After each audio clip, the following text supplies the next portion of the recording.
kang dihin iku husnudzone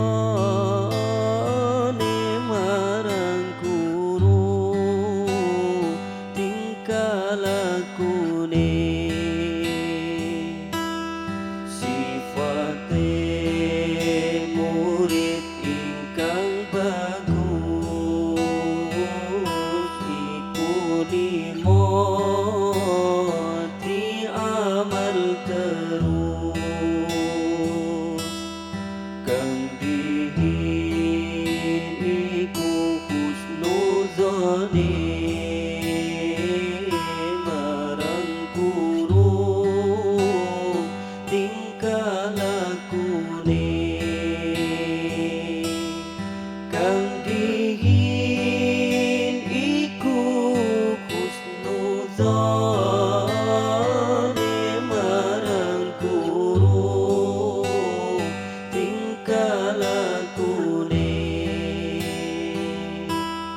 kang dihin iku husnudzone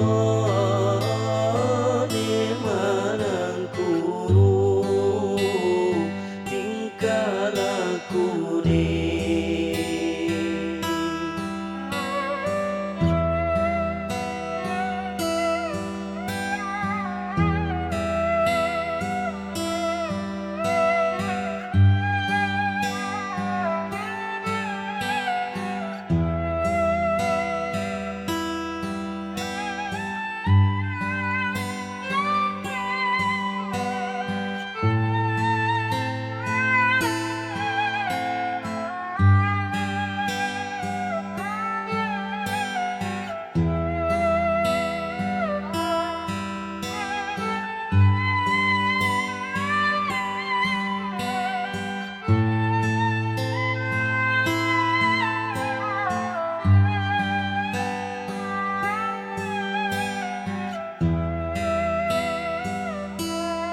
kapindho nglakoni perintah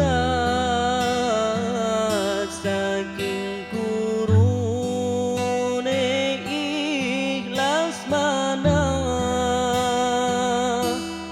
kapindho nglakoni perintah saking gurune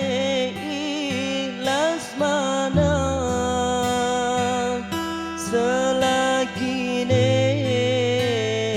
ora maksiat iku anut ing hukum syariat selagine ora maksiat iku anut ing hukum syariat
Kaping telu tinggal cegahan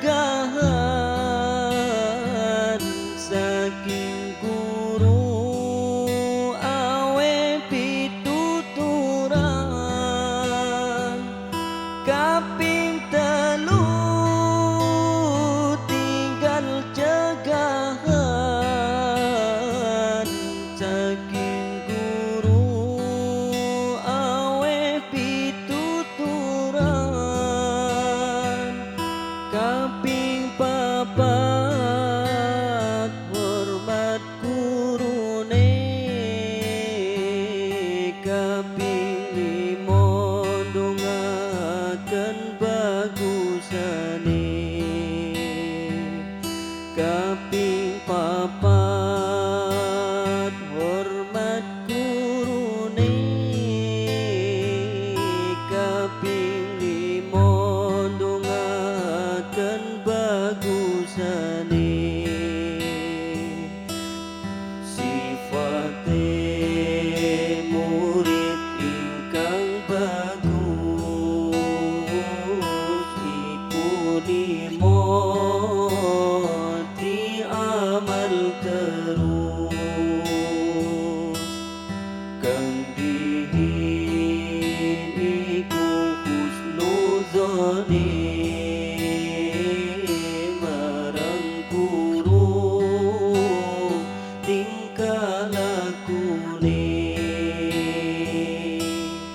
Kang dihin iku husnuzone marang guru tingkah lakune. Kang dihin iku husnuzone marang guru tingkah lakune.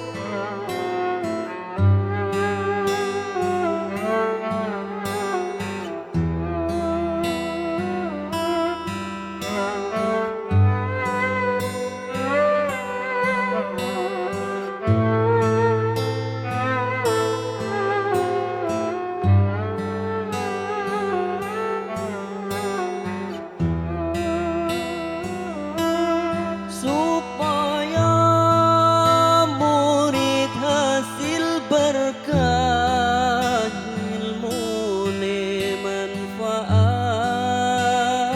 kanggo ibadah. Supaya murid hasil berkah ilmune manfaat kanggo ibadah. Ojo murid iku suul adab supaya dadi ulul albab. Ojo murid iku suul adab supaya dadi ulul albab. Sifate murid ingkang bagus iku limo diamal terus.